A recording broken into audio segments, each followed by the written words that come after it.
Okay then, Helldivers, we are back. We have got loads to go over today. As the Baskinator gives us a little bit more information as to what it is that's happening with these most recent blog posts and official schedules to it, or their lack of, it seems. After that, we'll be taking a look at what Shams Jorjani stated as he gives a bit more of an expansion after the blog post for the tech reveal actually came out.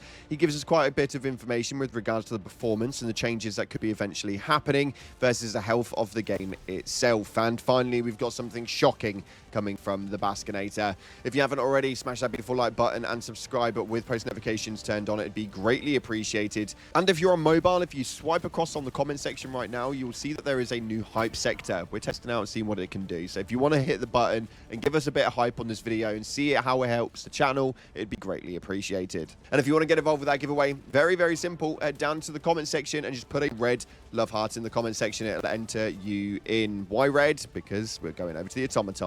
That being said, let's dive into the game and see what's happening right now. So starting off, we are on the automaton sector for the major order, and we have now finally managed to liberate Lezath and made our way over to Menkent, where things are now spicing up.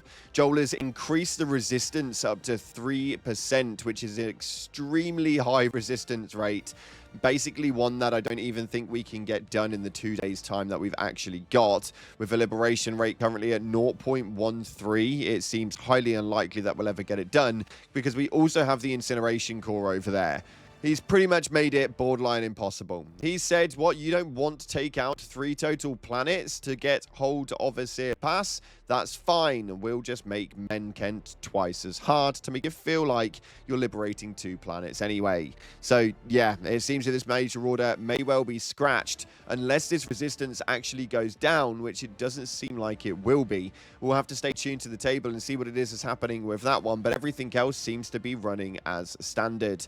We've got the beaches still over on Seychelles Beach, chipping away with 1.2 thousand people over there at the minute, and a total player base on a Saturday morning at 80,000. Still not being able to stop the Terminid outbreak on the right-hand side. It's actually concerning how much of the table these enemy races genuinely have tended to have taken by now, but yeah, we need to head back over to Menkent. Is it worth doing? Let me know in the comment section below. In other news, though, yesterday we received our new development blog in terms of the actual tech usage happening inside of the game and why it is that the PC file size is so large.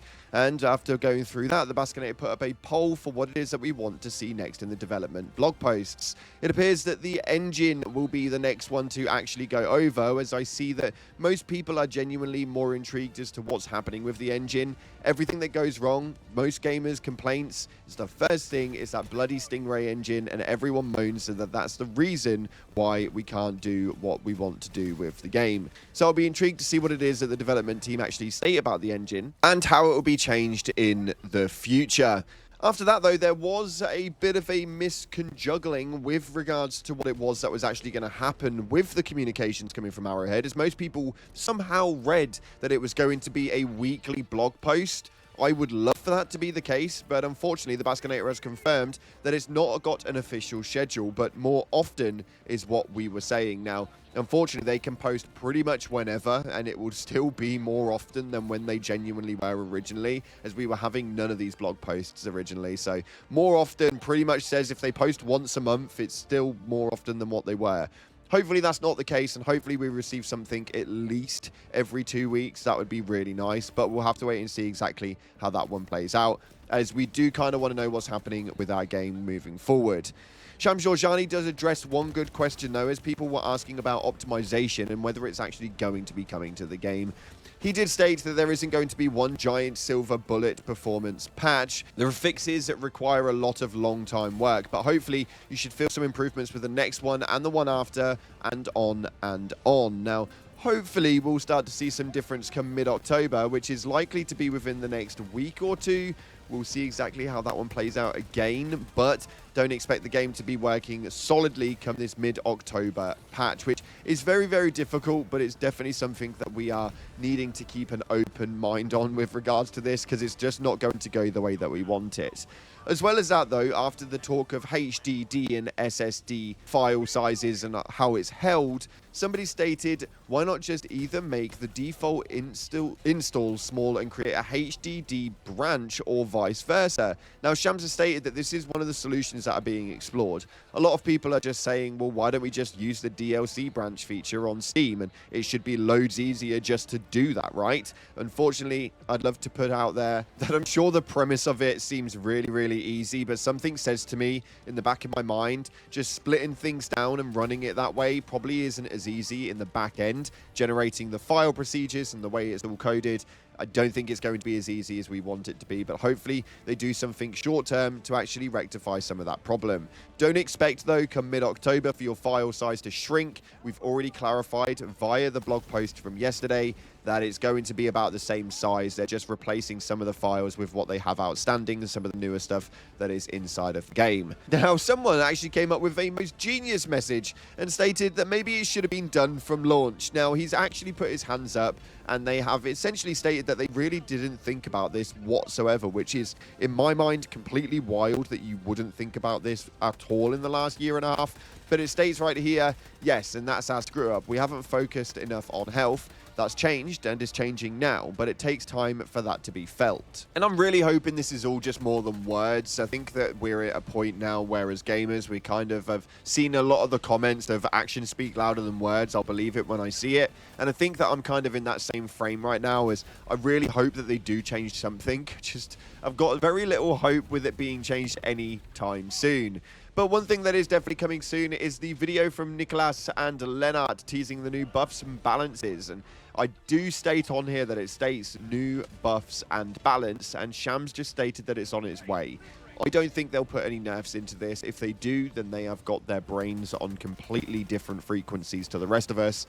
Right now, nothing but buffs are needed. We don't need to take any more hits on anything else inside of this game. And the most shocking info that you may not have heard about, coming from the Baskinator, is that, yes, she does like pineapple on pizza.